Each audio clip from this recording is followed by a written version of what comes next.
Option Greeks.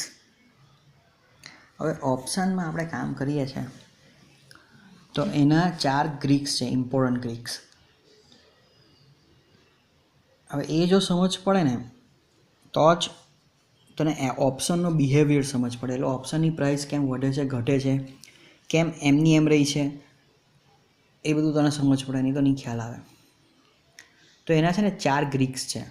એક છે વેગા, એક છે વેગા, બીજો છે ડેલ્ટા, ત્રીજો છે થેટા અને ચોથો છે ગામા. આ 4 ગ્રીક્સ છે. હવે આ છે ને સાંભળવા બહુ અઘરા લાગે, સમજવામાં પણ બહુ અઘરા. તું જો એની બુક આવે છે, આની બુક બધે તને ગૂગલ પર બી મળી જાય, NSCની વેબસાઇટ પર બી આખું ડિસ્ક્રિપ્શન એનું મળી જાય, પણ તું એ વાંચે ને તો તને સમજ જ નહીં પડે કે આ શું એકચ્યુઅલી કહેવા માગે છે. તો એને હું છે ને બહુ ઇઝી લેંગ્વેજમાં તને સમજાવું તો તને સમજ પડી જાય. અને હું જે રીતે આપણી જે સ્ટ્રેટેજી છે ને હું જે રીતે સમજાવીશ ને તને, ત્યાર પછી આ 4 ગ્રીક્સને તારે જોવાની પણ જરૂર નહીં પડે, પણ તારે એ સમજવું તો પડે જ કે આ ગ્રીક્સ કેવી રીતે વર્ક કરે છે. તો પહેલાં આના ડિટેલમાં જવાબ કરતાં પહેલાં હું તને એનો છે ને એકદમ સીધો સાદો એક એક્ઝામ્પલ આપું કે ઓપ્શન શું છે અને ઓપ્શનની પ્રોડક્ટ જે છે તે શું છે. મેં તને કીધું કે ફ્યુચરમાં સેલ કરો, ફ્યુચરમાં બાય પણ કરી શકો, ઇક્વિટીમાં તમે કેશની અંદર ઇન્વેસ્ટમેન્ટ બી કરી શકો. તો આ ઓપ્શનની જરૂર કેમ પડી, એ બી એક પ્રોડક્ટ જ છે, એની જરૂર કેમ પડી તે તને કહેવું છું. દાખલા તરીકે તું એક ઇન્વેસ્ટર છે અને તું ઘણા બધા પૈસા રોકે છે. ઘણા બધા એટલે 1 કરોડ 2 કરોડ. જે FII છે કે DII એટલે કે ફોરેન ઇન્વેસ્ટર જે છે અથવા મોટા ઇન્વેસ્ટર છે, જેવી રીતે LIC છે, મ્યુચ્યુઅલ ફંડ છે અને એવા બહુ મોટા ટ્રેડરો, તે લોકો ઇન્વેસ્ટ કરે શેર માર્કેટમાં. હવે સમજી લે કે એણે 10-15 કરોડ રૂપિયા રોક્યા હોય અને શેર માર્કેટનું તને ખબર છે ગમે ત્યારે તૂટી જાય. એ કંઈ પ્રોપર્ટીને ગોલ્ડ જેવું નથી કે સ્ટેબલ જ રહે પ્રાઇસ એની, ગમે ત્યારે એકદમ જ તૂટી જાય તો એના પૈસા તો ડૂબી જાય. જે લોકો ઇન્વેસ્ટ કરીને બેઠેલા છે એના પૈસા ડૂબી જાય. તો સ્પેશિયલ એ લોકો માટે એક પ્રોડક્ટ બનાવી છે ઓપ્શન. એનાથી એ પોતાનો પોર્ટફોલિયો હેજ કરી શકે. હવે આ બધું પાછું કોમ્પ્લિકેટેડ થઈ ગયું. એટલે શું હેજ કરવું, પોર્ટફોલિયો હેજ કરવું એટલે શું? તો એના માટે હું તને પાછું એક એક્ઝામ્પલ આપું. આપણી પાસે 10 લાખ રૂપિયાની કાર છે અને એનો આપણો ઇન્સ્યોરન્સ છે. તો ઇન્સ્યોરન્સ કંપની આપણને શું એ પ્રોડક્ટ આપે? એ આપણને એમ કહે કે તમારી 10 લાખની કાર છે, ચોરાઈ ગઈ, એક્સિડન્ટ થયો અથવા બીજી કંઈ પ્રોબ્લેમ આવી ગઈ તો સીધા 10 લાખ રૂપિયા તમારે ડૂબી જાય. તો એના કરતાં તમે અમુક એમાઉન્ટ અમને આપો, દાખલા તરીકે 10,000 થી 12,000 રૂપિયા વર્ષના, તો તમારી કારને કંઈ પણ થશે તો એ 10,000ના બદલામાં 10 લાખ રૂપિયા અમે ચૂકવીશું. અને જો કારને કંઈ નહીં થાય તો એ 10,000 રૂપિયા અમારા. તો આ કે આપણે 10,000 એક જ વાર આપવાના, વર્ષમાં એકવાર, એટલે દર વર્ષે આપવાના. પણ દર વર્ષે કારની કિંમત ઘટતી જાય એટલે એની જે એમાઉન્ટ છે તે ઘટતું જાય. અને વધતી જાય તો વધે કેવી? કાર એક એવી એસેટ છે કે જે ડેપ્રિશિએટ થાય. એટલે કે આ વર્ષે જેની કિંમત છે, હવે આજે આપણે 10 લાખની કાર લીધી, આવતા વર્ષે 10 લાખમાં કાર વેચવા જઈએ તો 10 લાખ આવે? ના, 5 આવે, ઓછા આવે. હા, ઓછા, 5 તો નહીં પણ ઓછા આવે. એટલે એ શું છે? ડેપ્રિશિએટ થાય. એટલે એ એવી એસેટ છે કે દર વર્ષે એની કિંમત ઓછી થતી જાય.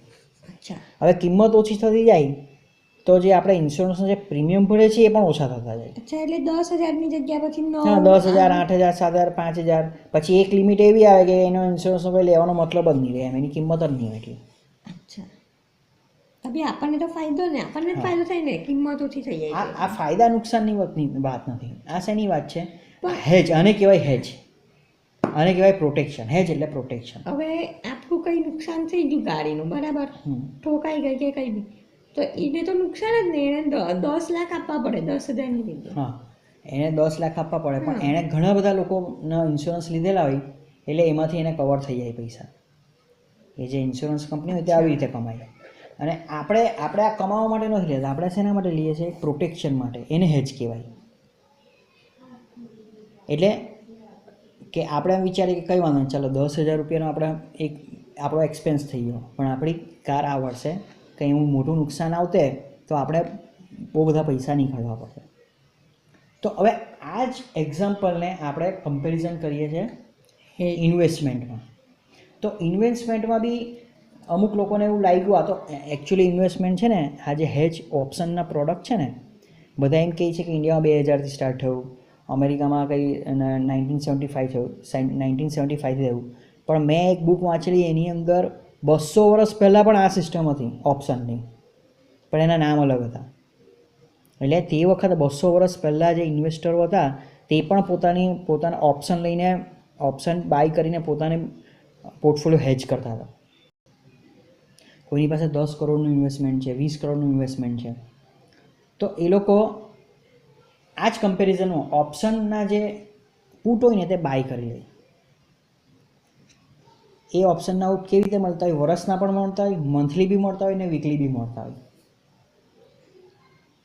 દાખલા તરીકે કોઈએ ઇન્વેસ્ટમેન્ટ કર્યું છે 10 કરોડનું, તો એક વર્ષમાં એ અમુક ઇન્સ્યોરન્સના જે પુટ છે તે બાય કરી લે. હવે બાય કરી લે એટલે એકદમ નીચેના ભાવના બાય કરી લે. અત્યારે માર્કેટ ચાલે છે સમજી લે 12,000, તો 8,000ના, 9,000ના, 10,000ના, 7,000ના પુટ જે હોય તે બાય કરી લે. હવે એ જ્યારે બાય કરે ત્યારે એની કિંમત ઓછી હોય, પણ માની લે માર્કેટ એક વર્ષની અંદર ત્યાં સુધી તૂટી જાય તો એ જેટલું એનો પોર્ટફોલિયો બી તૂટવાનો, પણ એને જે પુટ બાય કરેલો હોય ને એના લીધે એના જે પુટની કિંમત છે ને તો વધી જાય.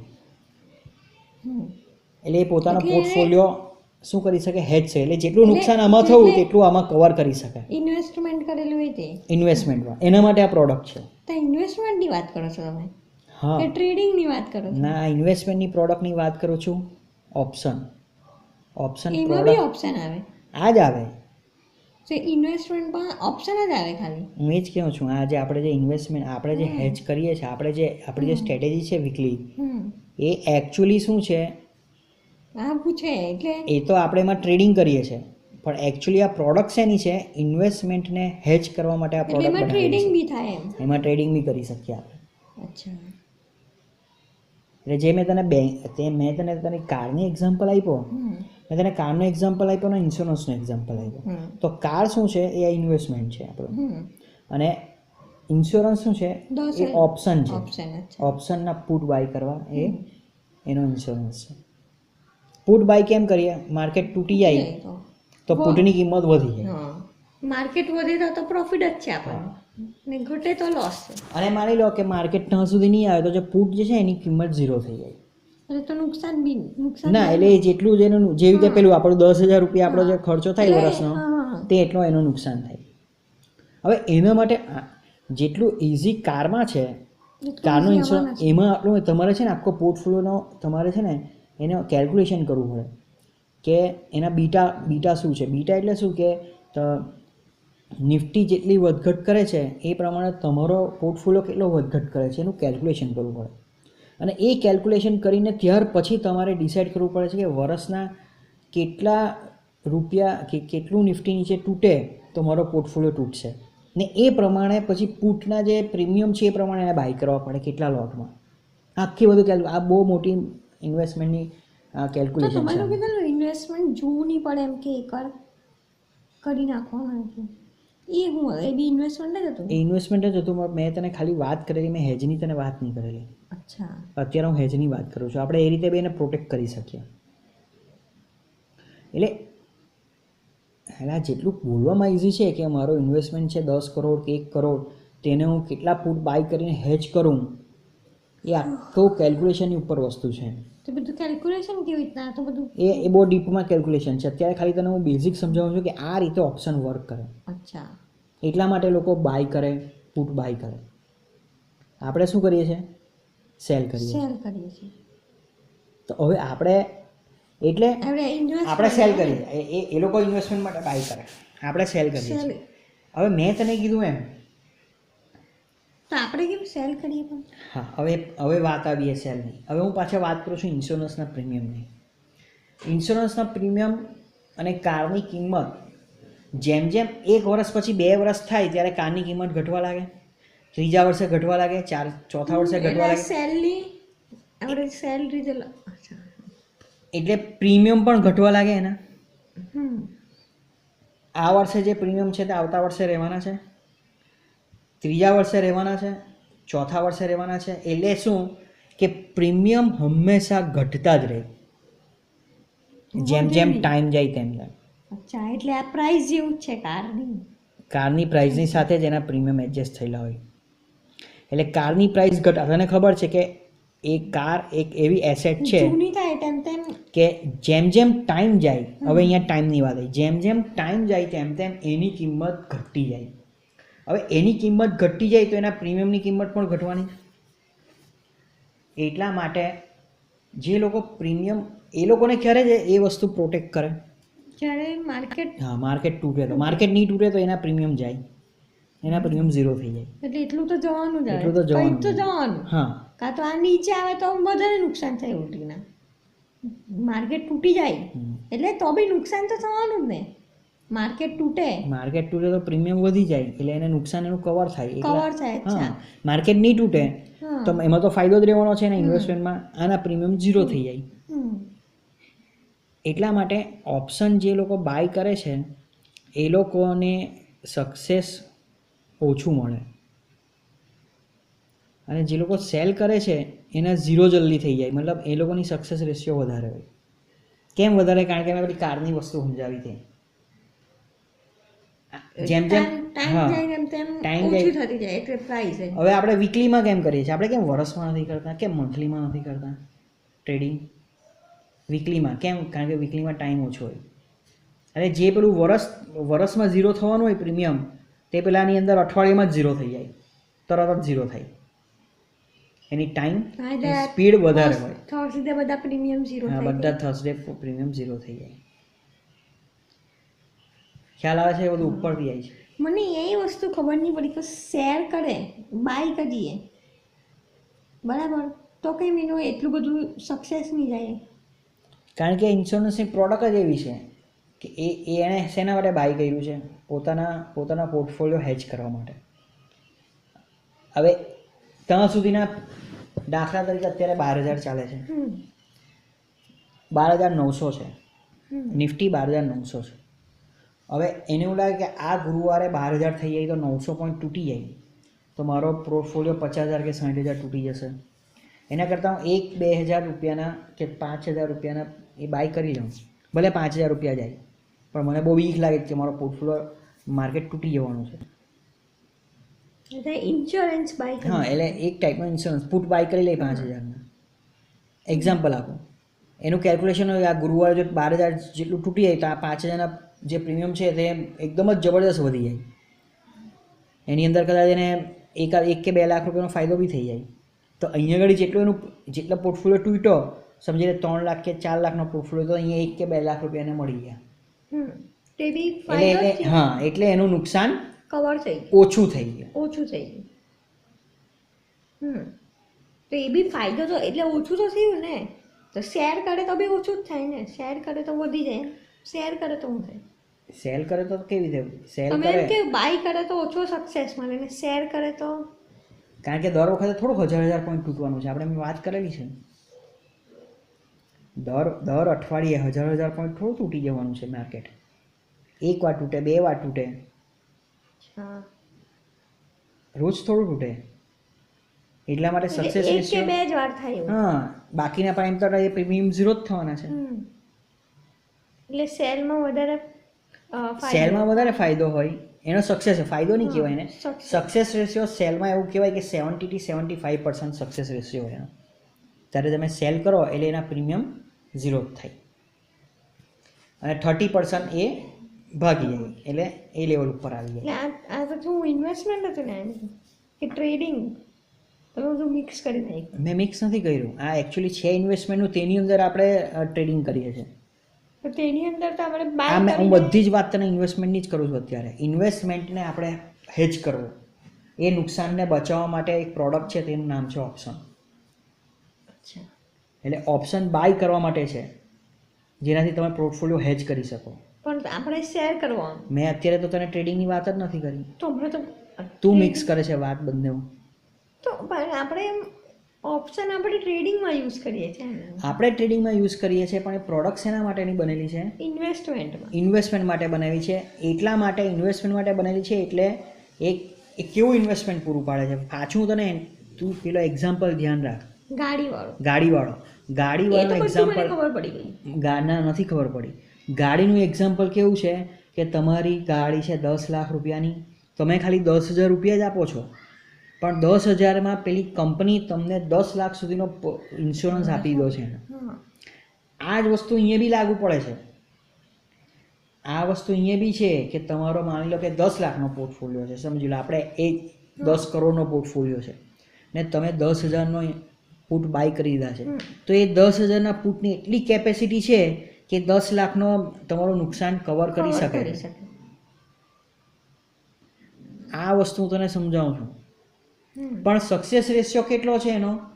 5%. કેમ? કારણ કે આપણી ગાડી દર વર્ષે ઠોકાય છે. એટલે કહેવાનો અર્થ શું છે? હું શું કહેવા માંગુ તને, પુટ જે છે તે બાય તમે કરો, એ પુટ બાય કરો તેનો સક્સેસ રેશિયો ઓછો હોય 5%. સેલ કરે એના કરતાં. કેમ ઓછો હોય? કારણ કે પાછું ઇન્સ્યોરન્સ, કારણ કે આ ઇન્સ્યોરન્સ છે. એટલે જે પ્રોડક્ટ લે છે, જે પુટ બાય કરે છે, એ લોકોને ખબર જ હોવી જોઈએ કે આની અંદર મારા પૈસા, આજે મેં ખર્ચો કર્યો, મારો ખર્ચો છે, એ ઇન્સ્યોરન્સ પ્રીમિયમ છે, જે મને ક્યારે બચાવશે? જ્યારે માર્કેટ ધડમ દઈને તૂટી જાય ત્યારે. બાકી નહીં બચાવે. બાકી એટલા પૈસા તમારો ખર્ચો ગણી લેવાનો. કારણ કે માર્કેટ નહીં તૂટે તો તમારો પોર્ટફોલિયો તો એટલો જ રહેવાનો ને. એટલા માટે જનરલી લોકો વર્ષનું પ્રીમિયમ બાય કરતા હોય. સમજ, આ એની પ્રોડક્ટ છે, આ એક ઇન્સ્યોરન્સ પ્રોડક્ટ છે જે લોકો બાય કરે છે, પણ એનો સક્સેસ રેશિયો ઓછો છે, 5% જ છે. 5%. કારણ કે દર વર્ષે નીચે નહીં જાય, તૂટે નહીં વાત. અને વીકલીમાં 5%, બધામાં 5%. એમ 5% તું રેશિયો માની શકે, એનો 5% થી 10% માની શકે. 4 ગ્રીક્સની વાત કરી, એમાં જે મેં એમ કીધું ને કે પ્રીમિયમ હંમેશા ઘટતા જાય છે, એ છે થીટા, એ છે ટાઈમ. થીટા એટલે શું? ટાઈમ. જેમ ટાઈમ નજીક આવતો જાય તેમ એટલે આ ગાડીનું એક્ઝામ્પલ આમાં કામ લાગે એમ. તેમ એના પ્રીમિયમ ઓછા થતા જાય. એટલે આમાં હેમાં થીટા તને એને તો ટાઈમ તરીકે યાદ રાખ. થીટા એટલે ટાઈમ. એ ટાઈમ ગ્રીક શું અસર કરે? ઓપ્શનની પ્રાઇસ પર, પ્રીમિયમ ઓછા કરે. જેમ ટાઈમ એક દિવસ, જો દાખલા તરીકે શુક્રવારે જે પ્રીમિયમ હોય તે તને પછી સોમવારે પ્રીમિયમ ઓછા થઈ જાય, મંગળવારે એના કરતાં ઓછા થઈ જાય, બુધવારે એના કરતાં ઓછા થઈ જાય, અને ગુરુવારે જો એની સ્ટ્રાઇક પ્રાઇસ હોય એટલે એ 12,000ની સ્ટ્રાઇક પ્રાઇસ હોય ને, 12,000નો તો એ બધા 0 થઈ જાય. પછી પાછું શુક્રવારે પાછા નવા પ્રીમિયમ સ્ટાર્ટ. હવે આની અંદર હું એ જ કહું છું કે જો શેરની પ્રાઇસ હોય ને, તેમાં ડિમાન્ડ અને સપ્લાયને લીધે એની પ્રાઇસ ઊંચે નીચે થતી હોય, ઉપર નીચે થતી હોય. ડિમાન્ડ સપ્લાય તો હોય જ, પણ સાથે આ 4 વસ્તુ બી એની સાથે જોડાયેલી હોય એના પ્રીમિયમમાં. એટલા માટે એના જે પ્રીમિયમ છે તે હંમેશા ઘટતા જાય. આ એક વસ્તુ તને ખ્યાલ, થેટાનો જેમ દિવસ નજીક આવતા જાય તેમ પ્રીમિયમ ઘટતા જાય. હવે વીકલીના પ્રીમિયમ છે અને મંથલીના પ્રીમિયમ છે. વીકલીના પ્રીમિયમ જલ્દી ઘટે, મંથલીના પ્રીમિયમ ધીરે ધીરે ઘટે, કારણ કે હજી બહુ ટાઈમ છે. વર્ષના એના કરતાં ધીરે ઘટે. એટલે વર્ષના આમ ધીરે ધીરે ઘટે, મંથલીના આમ ઘટે ને વીકલીના આમ ઘટે. બધું મિક્સ થતું તો હવે થઈ ગયું બધું. એટલા માટે વીકલીમાં આપણે કેમ કરીએ છીએ? કારણ કે વીકલીના બહુ જલ્દી ઘટી જાય છે. આ વસ્તુ ખ્યાલ આવી? એટલે આ રીતે પ્રોડક્ટ આખી ચાલે. અમુક જણા વીકલી ના લે, એ લોકોને બહુ બીક લાગે. ઘણા પ્રકારના કેલ્ક્યુલેશન કરતા હોય, એ લોકોને એમ લાગે આ તૂટી ગયો એટલે એ લોકો બાય કરે. આપણે સેલ કરીએ છીએ. એટલે આ રીતે આખી સાયકલ ચાલે. હવે આ મેં વાત કરી થીટાની, એટલે ટાઈમનો ખ્યાલ આવી ગયો કે ઓપ્શનમાં હંમેશા ટાઈમ એ સેલર માટે શું છે? સેલર માટે એટલે એનો ફ્રેન્ડ છે, ફ્રેન્ડ છે. એના માટે સારો છે. કોણ? Theta, theta time. ટાઈમ. એટલે તું જો ઓપ્શન બાય કરે તો તારા માટે ટાઈમ શું છે? ફ્રેન્ડ. એ તારો ફ્રેન્ડ નથી. ફ્રેન્ડ તો બાય કરે છે ત્યારે, બાય કરે છે ત્યારે તો એ કારણ કે જેમ જેમ દિવસ LTV. એટલે એ તારા ફેવરમાં નથી. ટાઈમ તારા એટલે મારી ફેવરમાં સાઈડ નથી. તારી સાઈડ નહીં હોય, એ સેલરની સાઈડ પર જ હોય. કારણ કે જેમ જેમ પેલો ઘટતું જાય, દિવસ ઘટતા જાય, તેમ તેમ પ્રીમિયમ ઓટોમેટિક ઓછા ઓછા થતા થતા જાય. જાય ને બાય કરેલો હોય તેમાં એટલે બાય કરો એટલે success તમને તો નહીં મળે. હા, એટલે બાય કરે એટલે તમારા પ્રીમિયમ ઓછા થતા જાય. આ વસ્તુ ક્લિયર થઈ ગઈ? એટલે એક ગ્રીક આવ્યો ટાઈમ, બરાબર. 4 ગ્રીકની વાત કરી, એમાં એક ગ્રીક આવ્યો.